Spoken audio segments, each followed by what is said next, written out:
Computer মাথায় করে নিয়ে যাচ্ছে, চেয়ার মাথায় করে নিয়ে যাচ্ছে, কেউ কোনো আইন শৃঙ্খলা রক্ষা বাহিনী কেউ একটা প্রতিবাদ করছে না।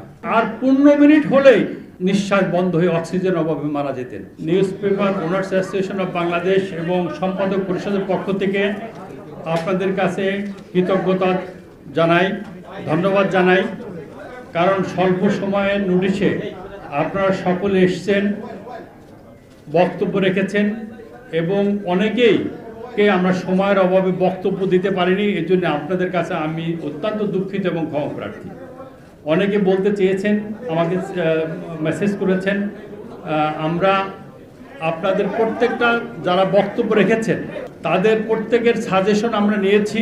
সবাই একটা কথাই কমন বলেছেন যে আমাদের ঐক্যবদ্ধভাবে এটা প্রতিরোধ করতে হবে।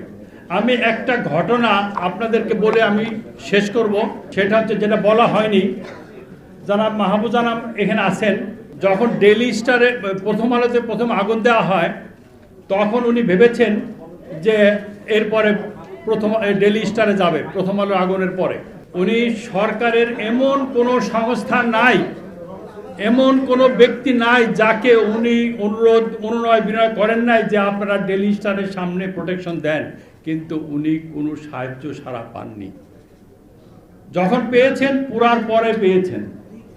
এবং একজন সাংবাদিক বলছিল, যখন উনি অসহায়ের মতো নিচে দাঁড়িয়ে আছেন, তার সামনে দিয়ে কম্পিউটার, ওখানে আইন শৃঙ্খলার বাহিনী আছেন, সবাই সমস্ত বাহিনী আছেন, কম্পিউটার মাথায় করে নিয়ে যাচ্ছে, চেয়ার মাথায় করে নিয়ে যাচ্ছে, কেউ কোনো আইন শৃঙ্খলা রক্ষা বাহিনী কেউ একটা প্রতিবাদ করছে না।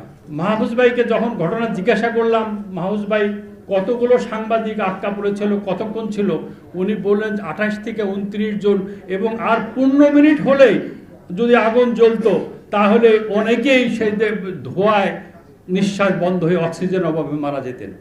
তাহলে কি আমরা এইভাবে মারা যেতে চাই না? এইভাবে আমরা আমাদের কণ্ঠকে স্তব্ধ করা যাবে না।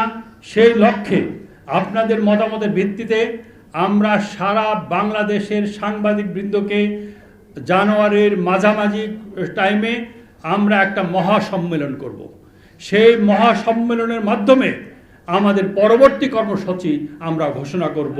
আমরা বিশ্বাস, এর মধ্যে সরকার, যারা দায়ী, যারা প্রথম আলোতে আগুন দিয়েছে, যারা ডেইলি স্টার আগুন দিয়েছে, যারা ছায়ানটে আগুন দিয়েছে, যারা উদীচিতে আগুন দিয়েছে, যারা প্রত্যেকটা ওই আগুন দিয়ে হত্যা করেছে, যেগুলো উল্লেখ করেছেন, তাদেরকে বিচার না হবে।